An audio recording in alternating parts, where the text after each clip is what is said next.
and the All Indiana Podcast Network. This is the News 8 Daily 8 Podcast, a Wish TV News 8 update.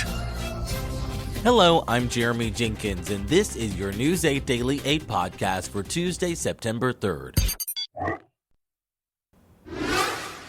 We begin on the city's south side, where a man is in critical condition after an early morning shooting. It happened just before 12:30 on Independence Drive near South Meridian and Hannah Avenue. IMPD says they're working to learn whether the shooting happened inside or outside a home in the area. So far, there's no word on what led to the gunfire or whether there are potential suspects. A man is dead and a Newton County Sheriff's deputy is in critical condition after a shootout and chase that ended in Illinois. Illinois State Police say the chase started yesterday near the northwestern border of Indiana. It then went into Newton County, where Corporal Brandon Schreiber joined in. Police say the pursuit went back into Illinois, where Andrew Roselius crashed. He got out and exchanged gunfire with officers. Roselius died at the scene. The Newton County Sheriff's Office tells us Corporal Schreiber is now being treated at a hospital near the University of Illinois.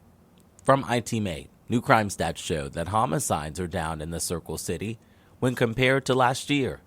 iTeam 8's Kat Sandoval talks to leaders about what's working and how many cases are not yet solved.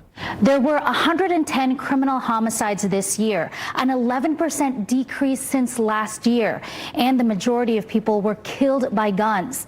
Officer Tommy Thompson says despite this decrease, it is still hard. Any community that's struck with gun violence and any victim of gun violence is one too many. It's just tragic.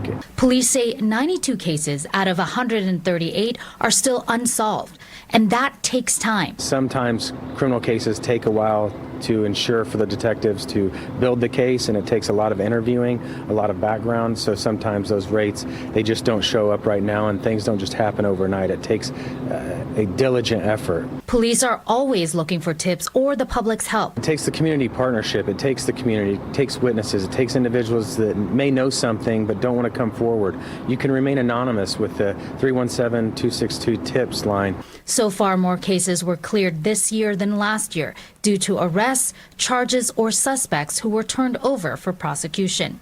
In a statement, IMPD Chief of Investigations Kendall Adams says part of it is due to the continued investment in smart policing technologies, such as license plate readers, body-worn cameras, public safety cameras, and mobile phone extraction software has enhanced the investigative capabilities of investigators, providing valuable evidence, leads, and invaluable evidence for juries. Aside from the partnership with the coroner's and prosecutor's office, Officer Thompson says they couldn't have solved cases without the community. The community is a huge part.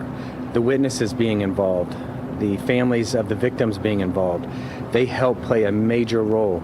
There are 4 months left of this year, and IMPD will issue another report at the beginning of next year. And we'll make sure we share that information with you as soon as we have it. Reporting in Indianapolis, I'm Kat Sandoval, iTeam 8, Wish TV, wishtv.com, or follow us on Facebook for updates.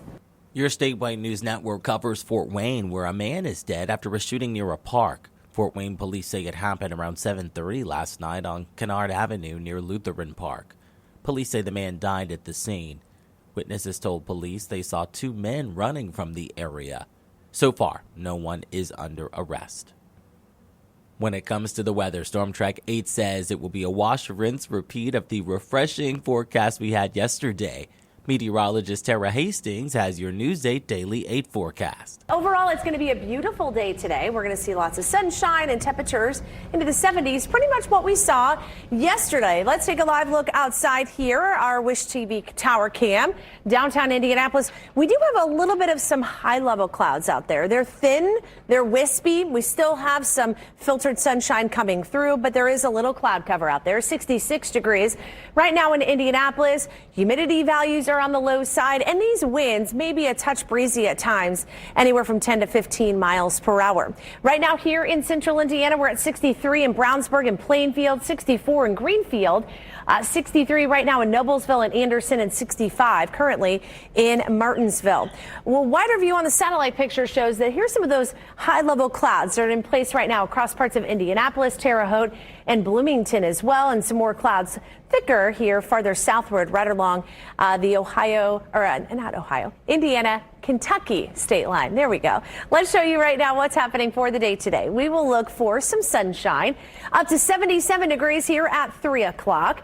We'll see those sunny skies and up to about 78 in Indianapolis, which is actually a couple degrees below normal for this time of the year. 79 in Bloomington, 83 in Evansville, and about 76 in South Bend. We do have some warmer temperatures heading this way for the middle part of the work week. We'll share that forecast for you coming up in a few minutes. To get a peek at the full forecast, just head over to wishtv.com, or you can download the Wish TV Storm Track 8 app. And don't forget to check out our Storm Track 8 weather blogs. Let's wrap things up on a lighter note.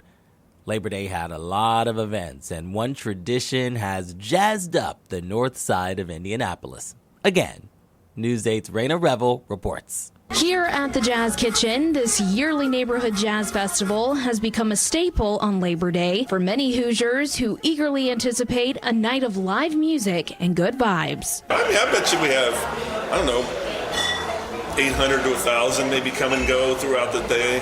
It gets pretty full. It just, it starts out, kind of medium, and then there's an apex, and then about 8 o'clock, when Rob's going, it's pretty darn full.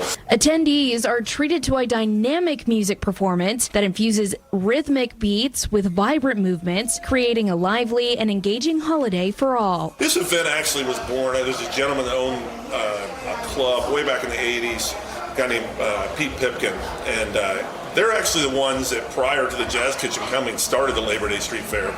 And then we kind of took it over when we started the Jazz Kitchen back in '94. So, it's been a pretty big tradition here on this corner for a good while. One of the highlights of the event is the high-energy Latin jazz, salsa, and Latin pop music, led by a longtime attendee and community musician, Pavel. It's a combination of the restaurants around here in the Pro Rico area, especially Yats.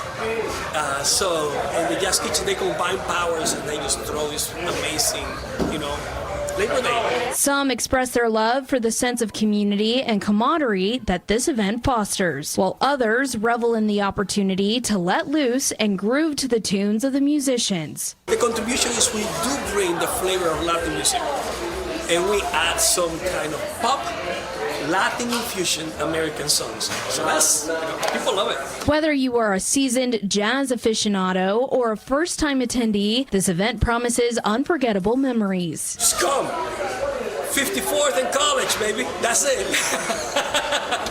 Reporting in Indianapolis, I'm Raina Revel for Wish TV, wishtv.com, or follow us on Facebook for updates. This has been your News 8 Daily 8 podcast for Tuesday, September 3rd. I'm Jeremy Jenkins for Wish TV, wishtv.com, or follow us on Facebook for updates. This is the News 8 Daily 8 podcast, a Wish TV News 8 update on demand. For even more, on demand and on the go, connect with Wish TV on Facebook at wishtv.com and on the free Wish TV mobile app. Thank you for listening, and be sure to like, subscribe, and follow this podcast for updates every weekday morning on the All Indiana Podcast Network and wherever you get your podcast.